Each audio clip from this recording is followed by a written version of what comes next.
Do you want to get into quilting but you have no idea where to start? You're feeling a little overwhelmed like I was? I am a completely self-taught quilter, so I wanted to share the love and show you exactly step by step how to make a quilt like this. We are going to break this down into 3 parts. First, we'll do piecing your quilt top. Part 2 will be basting and quilting your quilt. And part 3, last but not least, will be binding your quilt. If you already have a pattern in mind, you can go ahead and skip to parts 2 or 3. But if you are starting from scratch, you have no fabric purchased, and you're looking for something very, very, very beginner friendly, follow along for this part 1. I will tell you which materials you need and how to quilt together a quilt top made out of squares like this one. First, we'll start with the materials you'll need for this quilt. So you're going to need 1 charm pack. A charm pack is a type of pre-cut in the quilting world, and by pre-cut, that just means it's pre-cut fabric.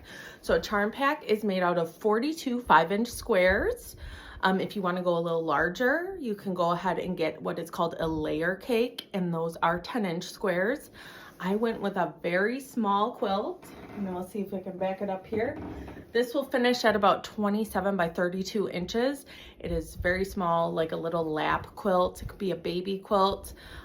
This one I used Halloween fabrics, so I am going to use it like as a stroller quilt for my daughters when we're trick-or-treating, so that'll be fun. A charm pack for your quilt top. That charm pack, the fabrics in it will make up the front of your quilt, or the top of your quilt is what we call it, or quilt top. You will need 1 yard of backing fabric. That is the fabric that will go on the back of your quilt. 1 yard of cotton batting. That is what goes in between your fabric layers. I just use like 100% cotton batting. You should be able to find this at your local quilt shop or like a Joann Fabrics. And then 1/2 yard of binding fabric, and binding fabric is the fabric that goes along the edge of your quilt here. You'll just need around 1/2 yard of that. You might even be able to do 1/4, but if you're new to quilting and you think you're going to continue on, it's okay to get more fabric than what you need, and then you'll kind of build up a little stash for yourself to pull from. Let's get started with piecing your quilt. Now that our quilt top is assembled, it is time to make what a lot of people call a quilting sandwich. So that is our backing fabric, our batting, and then our quilt top. So you're going to put the backing fabric right side facing down. Make sure it's nice and flat and ironed out. Then lay down your batting and your quilt top right side facing up. You'll want to make sure all layers are laying nice and flat and smooth. And you'll want at least a few inches overhanging of your backing fabric and batting from the quilt top. So the back and batting should be slightly larger than your quilt top. Even though we're going to really stick these together the best we can, I like to leave some extra batting and quilt backing on the sides in case there's a lot of shifting on the quilt top while you're quilting. This next step is called basting. You can use either pins or spray. I actually use a little bit of both because for some reason I just can't fully trust the spray, even though if I could only choose one, I would choose the spray. All of my first quilts, though, I just used the safety pins. If using the spray, you're going to start lifting up the top and spraying. I usually like to spray on the batting when I can, and then you press your fabric down on that sprayed batting. I smooth it out the best I can, and if needed, I will pull up the fabric and re-smooth it out again to make sure we get all those creases out. You'll want to repeat with the bottom fabric and the other side of the batting, and just keep doing this until you have basted your entire quilt. If you're using the safety pins, you're just going to want to start sticking those through all 3 layers all over the quilt. You can use as many or as little as you feel comfortable with. The goal here is to make sure that your fabric does not shift around while you are quilting your quilt. And if you're brand new and you're not quite sure what I mean by quilting your quilt, we are going to take this to the sewing machine next and start putting stitches through all 3 layers so that they stick together permanently. So here I'm just spraying through all sections of my quilt and then also adding safety pins. You'll see here I have quite a bit of fabric left on the edge here, so I'm just going to go ahead and cut that off. And then before I start quilting, I like to flip it over and check out the other side and make sure that all the creases have worked their way out here and readjust if I need to. Now it is time to start quilting. This is called a walking foot, and this is the foot I put on my machine. Though it's not 100% necessary, this is going to move all the layers of fabric much more nicely and neatly through as you stitch. You can get super creative in how you want to stitch your quilt if you decide that this hobby is for you. I love the book Walk, and it has all sorts of different patterns that you can use with your walking foot. For this quilt, I'm keeping it super simple, and I'm actually just going to stitch straight lines 1/4 inch from each of my seams. So this will kind of outline each of the squares. Another simple pattern that you could follow would be like straight lines all the way across your quilt, maybe 1 inch apart, or you could do like X's through all of the squares by doing diagonal lines. If you're doing something that's a little less easy to follow, like following seams as I'm doing, you can use a fabric marker, or I love to use a Hera marker because it doesn't actually leave any lines, it just leaves creases. And then follow stitching along the line that you marked. And don't forget, if you're using safety pins, to remove those pins before you sew over them. And I will just continue on stitching straight lines across all of my seams. I'm going to do vertical and diagonal. As I quilt, I move my fabric very often and stop to make sure that it's all lying flat. You'll want to do this to make sure you don't sew in any creases. If you do accidentally sew in a crease, you can either try to kind of work it out with your finger, or you can rip out the stitches and try again. There is no right or wrong way. This is your quilt. Once I get to the end of my row here, I am actually just going to go slightly off the top of the quilt and into the batting, and then I will lift up my needle and cut the thread and start my next row. When you first begin quilting your quilt, I do suggest starting towards the middle and working your way out. So I'm starting here around column 3 or 4, and then I will go on the left side and the right side and kind of work my way out. This way it kind of pushes and flattens the fabric as you go. So just continue on quilting until you have quilted the entire surface of your quilt. Once you are done quilting, we will move on to squaring it off. For this part of the process, I like to use a square ruler and then like a long ruler. I don't think both tools are 100% necessary. You just need to figure out how you can use what you have to square off the quilt. And by that, I mean making sure that it's square and that you don't have kind of a lopsided rectangle, because as you quilt your quilt, things do shift a little bit. So I start with the square ruler in my corner, and then I take the long ruler and kind of butt it up to the edge, and then continue on that line, either down or to the side. So here I've trimmed that corner to make sure it is square, and then I take the long ruler and I continue it downwards towards the bottom right square, and it does not matter which corner you start with. Then I will rotate my quilt, take that square ruler again, line it up with that previously cut straight edge, and now we're squaring up this corner, and I'll do the same thing. I will trim the square part, and I try to get it as close to the edge of my quilt top as I can so that I'm not losing a bunch of my pattern. And then I go ahead and cut this edge, and then I will rotate my entire quilt around, and when we're done, it should look nice and rectangular and straight. Now that we have our square quilted off, we are almost done. We just have to add the binding. So watch out for part 3 of my series, and I will show you how to bind a quilt, and then we will have a finished quilt. It is time to add the binding to our quilt. I do have a love-hate relationship with binding. I love that the quilt is almost done, but I don't exactly love the process of binding. The first step is creating our binding. So you will need 4 2.5-inch strips of fabric.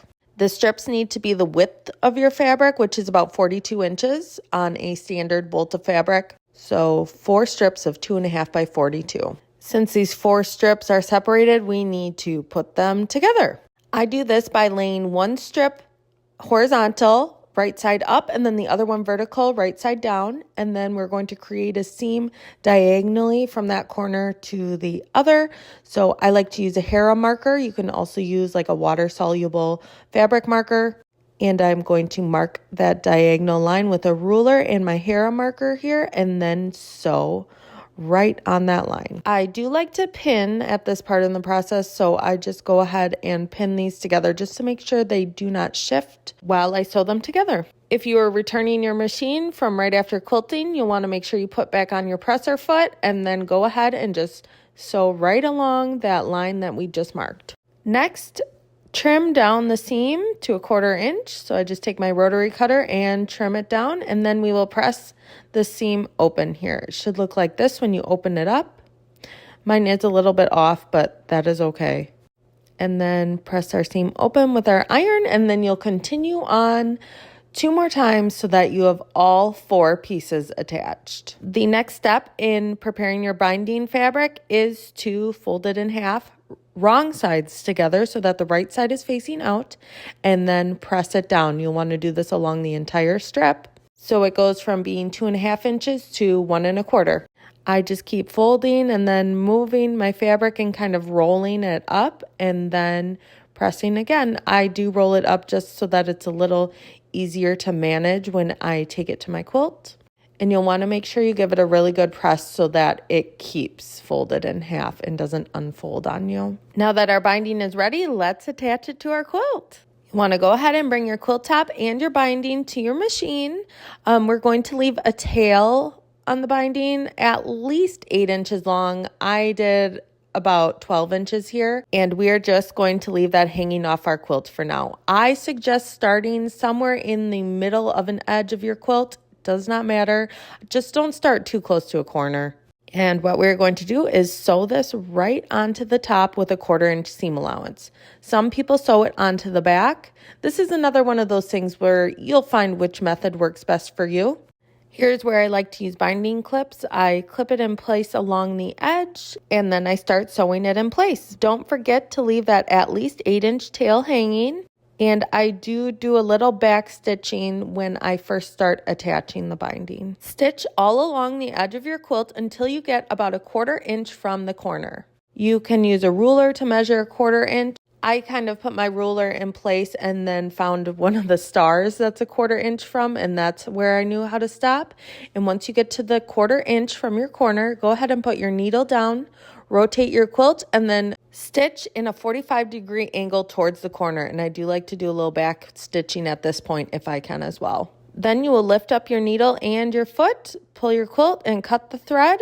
This is what the corner should look like. Here we are making what is called a mitered corner. You're going to take that binding, fold it up at a 45-degree angle.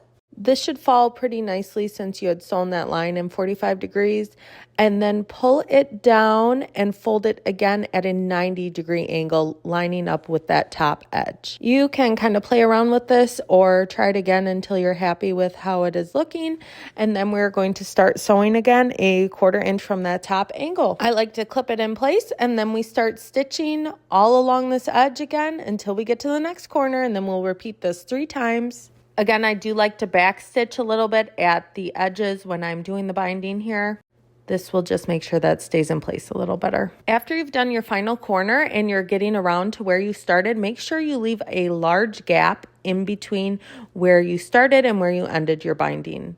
Mine here is, I don't know, at least 1 foot long. Now the time has come to connect our 2 ends of the binding. There are quite a few ways to do this. I will show you how to do it creating a vertical seam.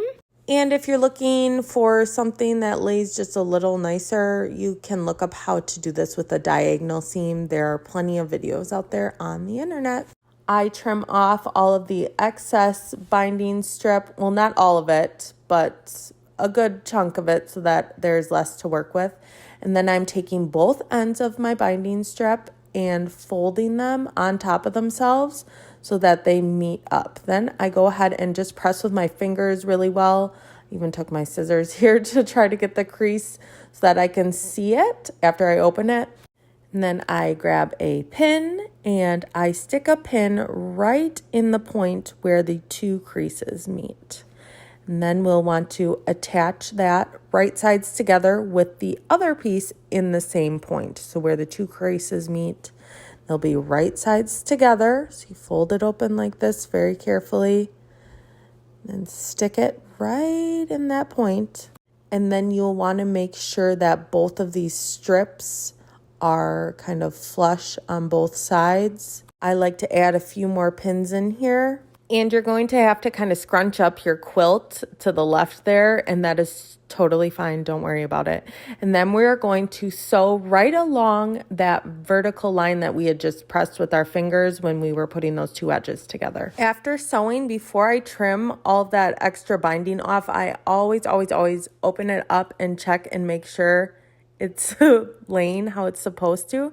So this is kind of what that should look like, and it looks good. I have one strip that's going to go right along. There's no wrong side of the fabric facing out. So then I go ahead and trim it about 1/4 to 1/2 inch away from the line I just sewn. And then we will lay it flat, make sure it's nice and folded. You can take it to your iron quick too at this point. And then I finish sewing 1/4 inch from the edge there, and then your binding should be fully attached along the entire perimeter of your quilt. Here is where a lot of people do things differently. So one way to finish your binding is to fold it over and make sure you cover that seam that we sewn when we had attached it. And you can hand stitch on your binding. I believe people use a whip stitch. I actually have never hand sewn on my binding. I have always machine attached it. So the way I do this is I start clipping it over along the entire perimeter, making sure that I'm covering up that stitch. If you don't have clips like these, you can definitely use pins for this part of the process. You can also use an iron and iron it over. And here's when I get to my corner. I take the one edge and lay it really flat all the way to the top, going past the corner of the quilt, and clip it in, and then I fold over the top, and it should make this little folded line going about 45 degrees towards the center of your quilt. Then I clip it right in place. This is what that looks like here. And then I continue on to the next edge and keep clipping away at my quilt until I either run out of clips or finish the quilt. Once I have a good portion of this clipped, I will go ahead and start stitching it on. So there's a few different ways to do this part too. I stitch on the top just slightly into the binding. You could also stitch right in the ditch there, or you could even attach this from the back. I know since I covered that original stitch 1/4 inch away that when I'm stitching on the front again, I am going to be stitching down the fabric in the back that I just folded over. Like many things in quilting, you will find which method you like best, so try a few of them your first few quilts. So I'm just going here slowly and removing my clips as I go. Now, once you get to the corner, you will want to make sure you put your needle down and stitch right into the corner there, but don't go off the edge of your quilt. Then once you get to a good spot, go ahead and rotate your quilt with the needle down and into the fabric. Put your foot back down and continue stitching. So the entire border, you should not have to take your quilt out and cut your thread at all. Once you get to the point where you started, I like to just hand knot it in there, and then we have a finished quilt. Yay! I am so glad if you made it to the end of this, and I hope you enjoy your brand new quilt.